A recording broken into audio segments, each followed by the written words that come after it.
Okay, so you're shopping lenders, you've started the home buying process and you want to see what's out there as far as lenders. Sometimes people will shop, some people don't. They just go with the recommendation from their agent and fall in love with them.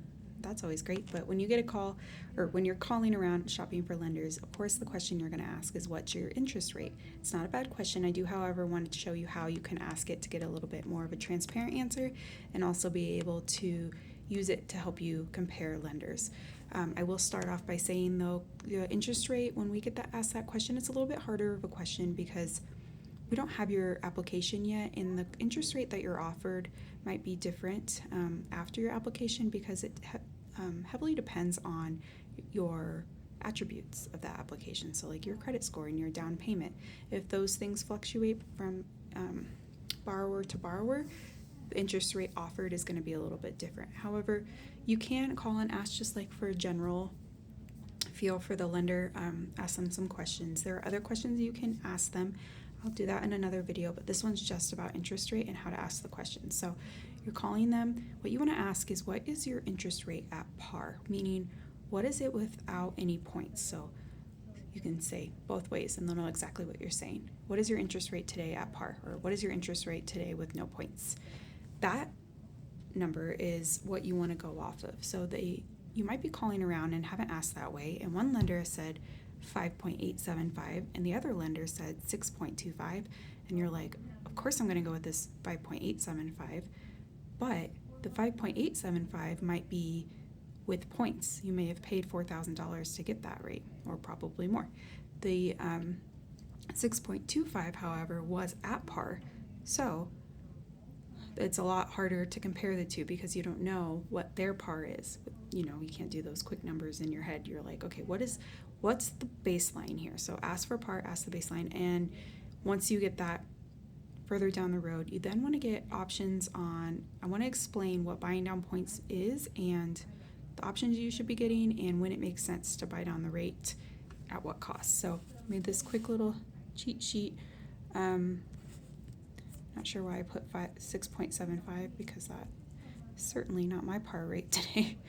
And so option one has a par rate. So let's say the par rate is at 6.75 and you don't have to spend a penny to get this. Woohoo!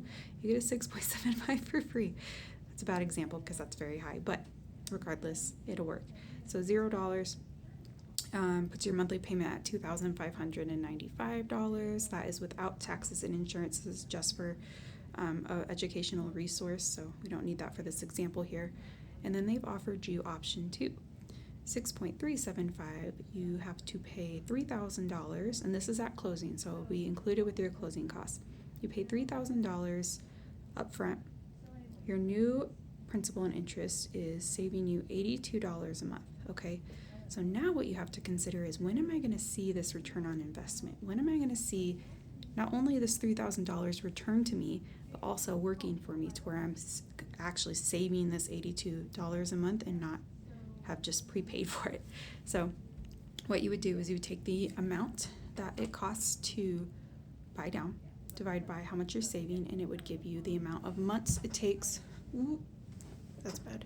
37 months approximately in this scenario to get that $3,000 back. After the 37 months, then you're starting to see that $3,000 work for you and save you that $82 a month as actual savings, not something you prepaid.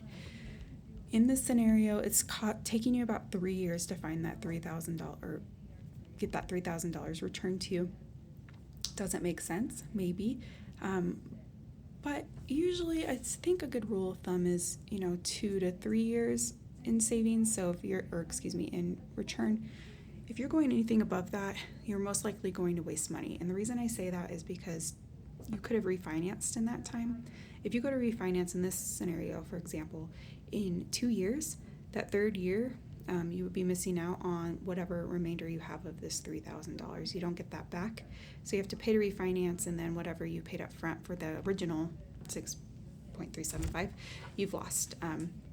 So 2 years is a little bit more safe. 24 months, if rates drop significantly, obviously, yes, you might lose some of this money. However, you might save something long term. So you always want to break down the options. Even, after this. So following, that's why it's good to have a lender that services like myself, meaning we still have your loan after it closes. We don't sell it, because I can watch it and be like, hey, you're going to save more money than you are right now. Your return on investment is going to be much quicker if you refinance now, even though you paid a couple $1,000, you're actually going to save much more. So anyways, all that to say, you want to see when your return on investment is how many months, when you actually see it working for you, if it makes sense for you to pay those points up front. It might not. There are situations where you might be moving in 2 years. You don't plan on keeping this house for 3 years. Maybe you're military and you have a 2-year station. You're buying, you've always bought, you're not a renter, and you're continuing to build equity place to place, but you have 2 years, so you don't want to spend $3,000. So get everything in front of you, translated really well for you, super transparent. If they say a rate, make sure it's at par, or you're knowing how much they're charging you. If you have a specific situation for yourself, if you have options that you're unclear of and want questions answered, I'm happy to help you with any scenario. I love this stuff. And there are no stupid questions. This is all can be very confusing, especially if it's your first house. And I don't care if it's your second, third, fifth house. It can still be confusing because you don't do this every day, and it's a lot of money, and it's stressful, and it's emotional, and it's a big purchase. It's one of the top stressful things you'll ever do in your life is buy a home. So, but it shouldn't be terrible. You should have people in your corner that are willing to walk you through this and kind of talk you off that ledge. So if you need help, please reach out. I hope this helps somebody when they are looking for good resources. Good luck on your home buying journey. I hope you're having a good day.